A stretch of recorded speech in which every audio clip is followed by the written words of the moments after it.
মাটির নিচ থেকে ধোঁয়া, কৌতূহলের পাশাপাশি আতঙ্ক রায়গঞ্জের পশ্চিম বীরনগরে। মঙ্গলবার সকালে রায়গঞ্জের 22 নম্বর ওয়ার্ডের পশ্চিম বীরনগরে মাটির নিচ থেকে ধোঁয়া বের হওয়ায় চাঞ্চল্য ছড়ায়। বাড়ির বারান্দার মাটিতে অস্বাভাবিক তাপ অনুভূত হওয়ার পর জল ঢালতেই ধোঁয়া বের হতে শুরু করে।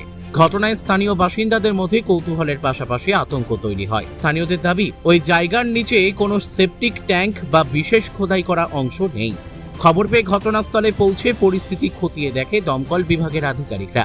বিভিন্ন কারণে মাটির নিচ থেকে এমন ধোঁয়া বের হতে পারে বলে জানান তারা। তবে এই ঘটনার প্রকৃত কারণ এখনো নিশ্চিতভাবে জানা যায়নি। রায়গঞ্জ পৌরসভার কর্মীরাও ঘটনাস্থলে গিয়ে মাটির নিচের অংশ পরীক্ষা করবেন। ঘটনার কারণ জানতে পরীক্ষা নিরীক্ষা চালানোর প্রস্তুতি নেওয়া হয়েছে।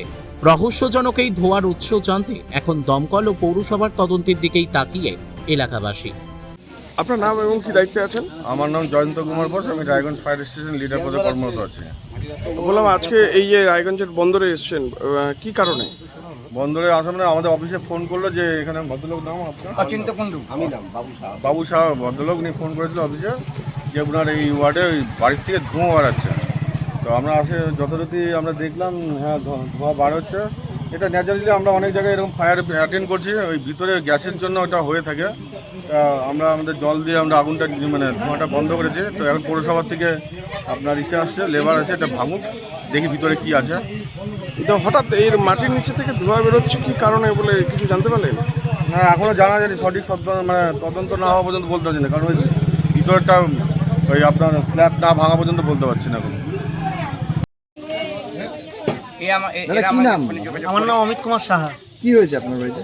আমার বাড়িতে আমি সকালবেলা যখন ব্রাশ করতে বেরোই, আমি ওখানে দাঁড়িয়ে ছিলাম ওই জায়গাটায়। তো একটা না আমি মানে আগুনের যে ভাবের যে একটা ব্যাপার থাকে ওরকম টাইপের আমি ফিল করলাম। ফিল করার পরে আমি আবার ভাবলাম যে কী ব্যাপার, তারপরে দেখতে গেলাম, দেখছি যে ধোঁয়া উঠছে, হালকা হালকা ধোঁয়া উঠছিল। বাট আমি ওইখান থেকে ওই নিচ থেকে মানে আমাদের ওই যে স্ল্যাবটা, হ্যাঁ নিচ থেকে, মাটির নিচ থেকে ধোঁয়া বেরোচ্ছিল। তা আমি আবার এক বালতি জল দিলাম, বাট জল দেওয়ার পরেও দেখছি ধোঁয়াটা যেন আরও বেশি বেড়ে যাচ্ছে। তো বেড়ে যাচ্ছে, তখন আমি দিক বিশেষ না পেয়ে আমার বন্ধু বাবু, আমি ওকে ফোন করেছিলাম। ওকে ফোন করে বললাম, বন্ধু এরকম ব্যাপার কী করি, আমি বুঝতে পারছি না, কাকে ফোন করবো, পুলিশকে ফোন করবো না ফায়ার ব্রিগেডকে ফোন করবো, বুঝতে পারছিলাম না। তো বন্ধু আবার বললো ঠিক আছে ফায়ার ব্রিগেডকে ফোন করছি, ফায়ার ব্রিগেড আসবে। তো ফায়ার ব্রিগেড আসার পরে ওনারা দেখলো, দেখার পরে এখন ঘুরছে, এখন জানি না বাদ বাকি কী সমস্যা, এখন না খোঁড়ার ওপরে না দেখলে ঘোরার পরে কি দেখা যাচ্ছে? খোঁড়ার পরে এখন তো দেখছি আরও বেশি গরম, আরও ধোঁয়া বেশি বেরোচ্ছে মাটি থেকে। এখন জানি না কি কারণ, কি ব্যাপার, কি বৃত্তান্ত, এখন ওনারা তদন্ত করলেই বুঝতে পারবে। ভেতরে কি কোনো সোপ ট্যাঙ্ক অথবা কিছু ট্যাঙ্ক না, রয়েছে? কিচ্ছু নেই, কোনো সোপ ট্যাঙ্কও নেই, কোনো কিচ্ছু নেই। এটা কি আপনার বাড়ির বেরোনোর দরজা? আমাদের এন্ট্রান্স এটা। আজও মানে অবাক লাগছে বিষয়টা। হ্যাঁ, অবাক তো অবশ্যই লাগছে। আমি কেন বুঝতে পারছি না কেন এরকম হলো, আর এর আগে কি কখনো কারণ। এরকম হয়েছিল? না, কখনো এরকম হয়নি। পুলিশ এসছেন, আগে ফায়ার ব্রিগেড এসেছিলেন, পরে পুলিশ এসেছিলেন। রায়গঞ্জ থেকে রামকৃষ্ণ দাসের রিপোর্ট, কুলিক নিউজ।